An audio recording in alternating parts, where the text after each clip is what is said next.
ఇప్పుడు వరకు మనం వార్ ఏమి డిక్లేర్ చేయలేదు. కానీ పాకిస్తాన్ సైడ్ నుంచి వాళ్ళ డాక్ట్రిన్‌లో చూస్తే, న్యూక్లియర్ డాక్ట్రిన్‌లో చూస్తే, ఇండస్ వాటర్ ట్రీటీని సస్పెండ్ చేసినందుకు గాను అది డిక్లరేషన్ ఆఫ్ వార్ కింద వాళ్ళు లెక్కెడుతున్నారు. హ్మ్. కానీ దానికి సూటబుల్‌గా ఏం చేయలేదు. షిమ్లా అగ్రీమెంట్ క్యాన్సిల్ అంటున్నారు గానీ, షిమ్లా అగ్రీమెంట్ ఎప్పుడో పోయిందండి. హ్మ్. ఆర్టికల్ 370 ఎప్పుడైతే తీసేసామో దాని వాల్యూ లేదు. ఇది కేవలం వేరే వాటికేంటంటే ప్రతీదీ ద్వైపాక్షికంగా చర్చించుకుని, అంటే మధ్యవర్తులకు ఎళ్ళకుండా మనకు మనమే చర్చించుకోవాలి. అంటే ఇప్పుడు ఊళ్ళో చూడండి, ఇద్దరు అన్నదమ్ములు విడిపోయి ఉంటే, అన్నదమ్ములు ఇద్దరు చర్చించుకోవాలి తప్పితే గాని బయట మధ్యవర్తిని తీసుకురాకూడదు అన్నట్టుగా ఆ షిమ్లా అగ్రీమెంట్ అంతేనండి. అది పోయింది. అది పోవడం వల్ల మనకేంటంటే ఇప్పుడు లైన్ ఆఫ్ కంట్రోల్‌లో ఇప్పుడు వరకు ఉన్న కంట్రోల్ అంటే ఏంటంటే ఫైర్ ఓపెన్ చేయట్లేదు మనం. ఒకవేళ కదిలిక కనిపించినా గాని, మనకి సరిహద్దుల్లో కదిలిక కనిపించినా గాని, డేంజరస్‌గా కనిపించినా గాని, మనం ఫైర్ ఓపెన్ చేయట్లేదు. అదిప్పుడు ఫైర్ ఓపెన్ చేసే అవకాశం జరిగింది. నిన్న రాత్రి ఫైరింగ్ చాలా చోట్ల జరిగిందని న్యూస్ పేపర్‌లో వార్తల్లో వచ్చినాయి. హ్మ్. ఏజీపీఎల్‌లో ఎప్పుడు ఫైరింగ్ జరుగుతూనే ఉందండి. Okay sir. ఇది. ఇది కహాని. సో, వారొచ్చేదన్నది ఏంటంటే, ఇప్పుడు మన దౌత్యపరంగానే ఇప్పటి వరకు ఇనిషియేట్ చేసాం. దీని తర్వాత ట్రేడ్ ఉంటుంది. దీని తర్వాత ఒకవేళ మళ్ళా వార్నింగ్స్ ఉంటాయి.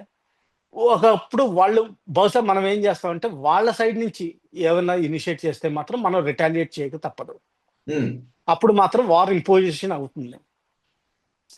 ఓకే. అలా కాదు ఈ టెర్రరిస్టులు అసలు మనకి కంట్రోల్‌లో రావట్లేదు. వాళ్ళు అసలు పాకిస్తాన్ ఆర్మీ చీఫ్ వినిపించుకోవట్లేదు అనుకుంటే మాత్రం అప్పుడు ఒకవేళ మనం వార్ డిక్లేర్ చేయొచ్చు. అప్పుడు వార్ డిక్లరేషన్ చేసినప్పుడు ప్రెసిడెంట్ ఆర్డర్ సైన్ అవుతుంది. నేషనల్ ఎమర్జెన్సీ కింద లెక్కెడతారు. అన్నీ ఆర్మీ కంట్రోల్‌లోకి వస్తాయండి అది. హ్మ్.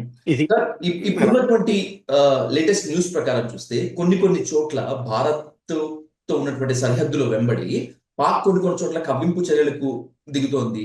ఫైరింగ్‌కి పాల్పడుతోంది. అంటే ఇప్పుడున్న పొజిషన్ ప్రకారం చూస్తే భారత్‌తో యుద్ధం చేసే సత్తా పాకిస్తాన్‌కు ఏ మాత్రం లేదు. గెలవగలను అనేటువంటి నమ్మకం కూడా పాకిస్తాన్‌కు లేనట్టుగా చాలా మంది చెప్తూ ఉన్నారు. అయినా కూడా పాకిస్తాన్ ఎందుకు కవ్వింపు చర్యలకు దిగుతోంది? నిండా నీటిలో మునిగిన వాడికి చలి ఉండదండి. హ్మ్. మొత్తం దేశం డెస్పాండెన్సీకొచ్చేసింది. వాళ్ళ ఎకానమీ పడిపోయింది. వాళ్ళ తీర్థయాత్రలకు కూడా సౌదీ అరేబియా వద్దంటుంది. ఎందుకంటే వాళ్ళందరూ అక్కడికెళ్ళి అడుక్కుంటున్నారని సౌదీ అరేబియాలో. యెస్. ఆ స్థితి. తర్వాత టెర్రరిజం గ్లోబల్‌గా వస్తుందని చెప్పి అందరూ రియలైజ్ అయ్యారు. ఇంకా ఒసామా బిన్ లాడెన్ అంటే చంపారు. కానీ ఇంకా చాలా మంది మిగిలున్నారు అల్ ఖైదా వాళ్ళు. అలాగే ఐసిస్ క్యాడర్స్ కూడా కొంతమంది ఉన్నారు. అక్కడి నుంచి సపోర్ట్ వస్తున్నట్టు చాలా ఫారిన్ కంట్రీస్ కూడా అనుకుంటున్నాయి. హ్మ్. తర్వాత ఏంటంటే షియా, సున్నీస్ గొడవలు జరుగుతూనే ఉన్నాయి. ఇరాన్‌కిని, పాకిస్తాన్‌కి కూడా అంత గ వ స 2 ముస్లిం దేశాలైనా గాని అంత ఫ్రెండ్‌షిప్ ఏం లేదండి. హ్మ్. అలాగే ఈ బలూచిస్తాన్ రెబెల్స్ ఇరాన్‌లోను ఇరాన్‌లో గూడా కొంత పోర్షన్ క్లెయిమ్ జేస్తారు అన్‌అఫీషియల్‌గా. బ్రిటిష్ ఆక్యుపేషన్‌లో ఉండి బలూచిస్తాన్ అయిన దాంట్లో 100% బలూచిస్తాన్ కింద లెక్కెడతారు. అందుకని జెప్పి ఇరాన్‌కి, పాకిస్తాన్‌కి కొన్ని నెలల క్రితం దాదాపు ఎయిర్ వయోలేషన్స్ జరిగినాయి. హ్మ్. అది గూడా గుర్తుపెట్టుకోవాలి. అలాగే తెరికే తాలిబాన్ పాకిస్తాన్ అని చెప్పి జియా టైమ్‌లో ఫండమెంటలిజం తీసుకొచ్చారు. అప్పుడే మద్రసాస్ విపరీతంగా పెరిగిపోయినాయి. ఈ ఫండమెంటలిజం వచ్చి ఈ జనరల్ అసీం మున్నీర్ అన్న అతను ఫైనల్ ప్రొడక్ట్ అంటే టాప్ లెవెల్‌కి చేరిపోయాడు. హ్మ్. వీళ్ళ అమ్మా, నాన్న కూడా ఈ మద్రసా ఎడ్యుకేషన్ తోటి, ఫండమెంటలిజం తోటి కనెక్టెడ్. అతను కూడా జనరల్‌గా ఆర్మీ ఆఫీసర్స్, కల్నల్ కింద ర్యాంక్‌కి వెళ్ళిన వాళ్ళు రిలీజియస్ పర్సూట్స్ చేయరు. ఈయన స్టడీ లీవ్ తీసుకొని అంటే 2 ఏళ్ళు లీవ్ తీసుకొని మరి ఖురాన్ చదివారు. అంటే ఎంత ఫండమెంటల్‌గా ఆలోచిస్తారో అన్నది ఆలోచించాలి. హ్మ్. ఆయన మైండ్ సెట్. హ్మ్. అదొకటండి. ఈ టీటీపీ అన్నదేంటంటే, పాకిస్తాన్‌ని ప్యూర్ ఇస్లామిక్ స్టేట్ అంటే ఏంటంటే, షరియా రూల్‌లో ఉండేటట్టు చేయాలనుకుంటోంది ఇప్పుడు. వాళ్ళు ఆఫ్ఘనిస్తాన్‌లో ఉండి పాకిస్తాన్ మీద యుద్ధం చేస్తున్నారు. హ్మ్. ఇలా కాకుండా పాకిస్తాన్‌కి ఇంకోటేంటంటే, ఇంటర్నల్ ప్రాబ్లమ్ గూడా ఉంది. ఎవరికైతే మెజారిటీ సీట్లొచ్చినాయో, ఆయన్ని ఇమ్రాన్ ఖాన్‌ని జైల్‌లో కూర్చోబెట్టారు. సార్. అవును. హ్మ్. ఎవరు మైనారిటీ పార్టీస్ ఉన్న వాళ్ళందరిని గ్రూప్ చేసి, ఒక మైనారిటీ గవర్నమెంట్ నుంచోబెట్టారు. హ్మ్. ఆ మైనారిటీ గవర్నమెంట్‌లో కూడా నవాజ్ షరీఫ్ అనే పవర్‌ఫుల్ పొలిటీషియన్ నుంచోబెట్టలేదు. ఆయనకున్న ఒక తమ్ముడు షహబాజ్ షరీఫ్‌ని నుంచోబెట్టారు. హ్మ్. ఆయనకంత స్ట్రెంత్ లేదు. పాకిస్తాన్ ఆర్మీ చీఫ్ ఎలా చెప్తే అలా వింటారాయన. అక్కడ జ్యుడిషియరీ సిస్టమ్ మన జ్యుడిషియరీ సిస్టమ్ లాగా స్ట్రాంగ్ లేదు, అక్కడ నాన్ ఎగ్జిస్టెంట్ వచ్చేది. ఉమ్, తర్వాత మన దేశంలో పైకి కిందకి కదిలినా గానీ, వెదర్ మండలైజేషన్ అయినా, ఏదైనా రిజర్వేషన్ సిస్టమ్ అయినా, చాలా వరకు చేంజెస్ వచ్చినాయి లాస్ట్ 75 ఇయర్స్‌లో. ఉమ్, పాకిస్తాన్‌లో మాత్రం అరిస్టోక్రసీ ఇంకా ఉంది. అంటే జమీందారీ వ్యవస్థ 1948లో ఎలా మిగిలిపోయిందో బ్రిటిష్ వాళ్ళెళ్ళినప్పుడు, అలాగే ఉండిపోయింది. వేల వేల ఎకరాలు అంటే ఇప్పుడు బిలావల్ భుట్టో ఆయనకున్న పొలాలు చూస్తే కొన్ని వేల ఎకరాలుంటాయి. 6,000 ఎకరాలు ఎంతో ఆయనకి ఆస్తి. ఉమ్, మన ఇండియాలో 6,000 ఎకరాలు కాదు. 60 ఎకరాలు కూడా కష్టంతోటుంటుంది.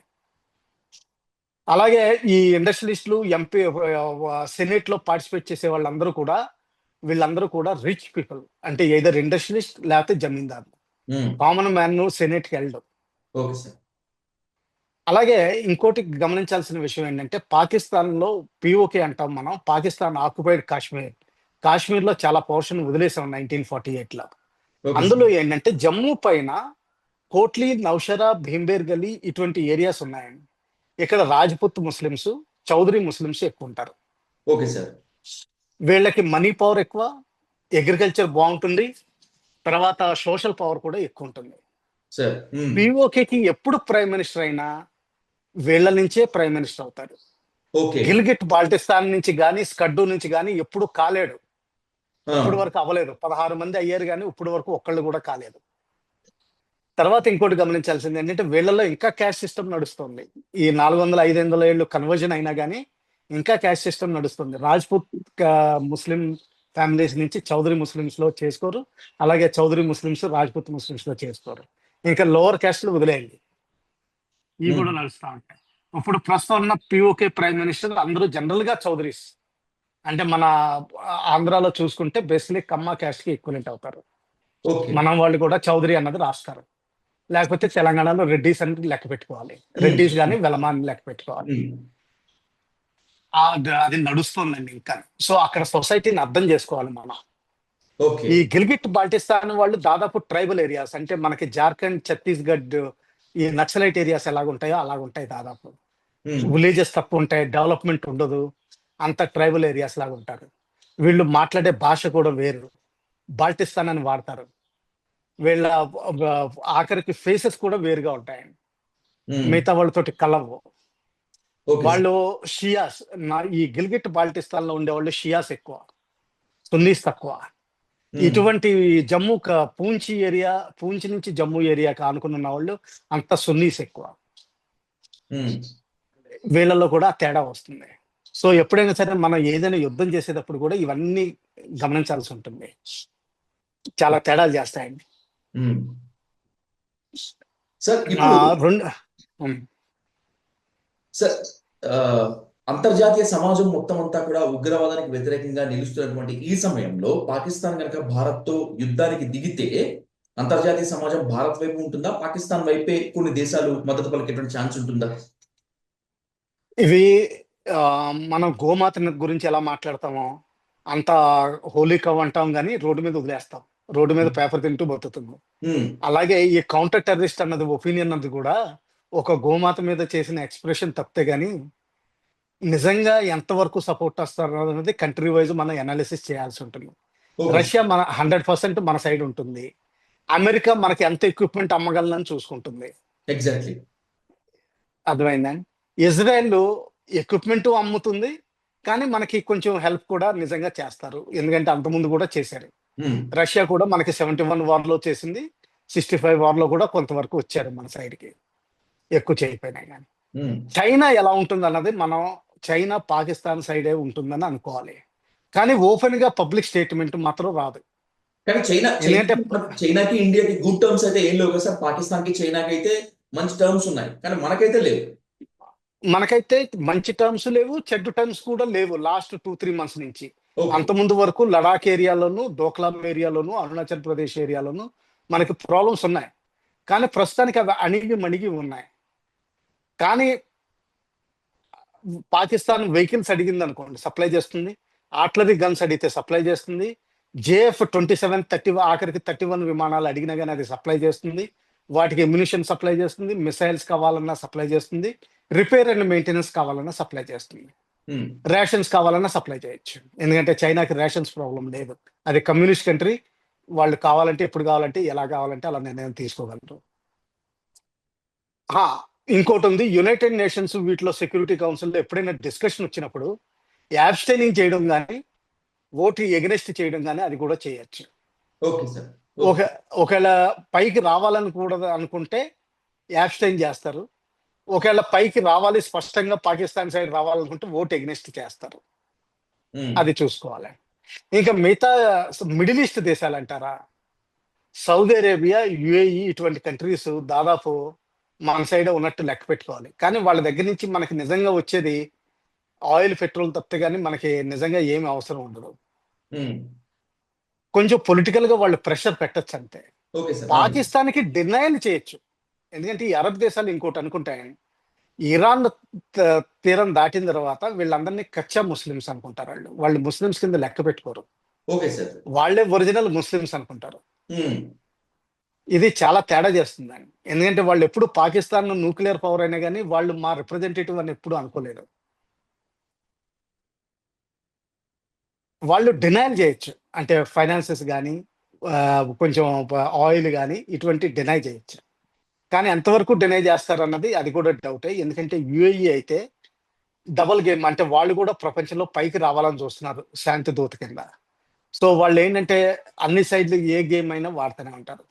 ఉమ్, కాపోతే మనం వర్రీ అవ్వాల్సింది ఒకటి సిట్యుయేషన్ ఏంటంటే, ఒక 15 రోజులు, 20 రోజుల క్రితం పాలెస్తీన్ నుంచి హమాస్ వాళ్ళు ఉమ్, టాప్ లీడర్స్ ఇక్కడికొచ్చి డిస్కషన్ చేసినట్టు న్యూస్ పేపర్ రిపోర్ట్స్ వస్తున్నాయి.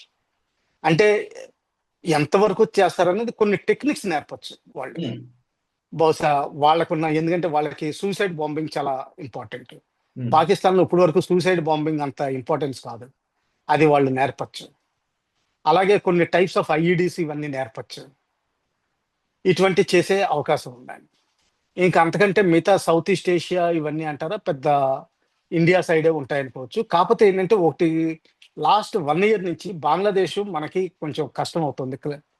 వాళ్ళ ప్రైమ్ మినిస్టర్ మన కంట్రీలో ఉండడం, అవును. తర్వాత ప్రస్తుతం ఉన్న అడ్వైజర్ యూనస్ మన యాంటీ ఇండియా స్టేట్మెంట్లు చైనాలోను వీటిలోను ఇవ్వడం, ఆ తర్వాత కొన్ని ప్రగల్భాలు పలకడం, మనకి కొంచెం డిస్టర్బెన్సెస్ క్రియేట్ చేసే పరిస్థితులు ఉన్నాయండి తప్పనిసరిగా.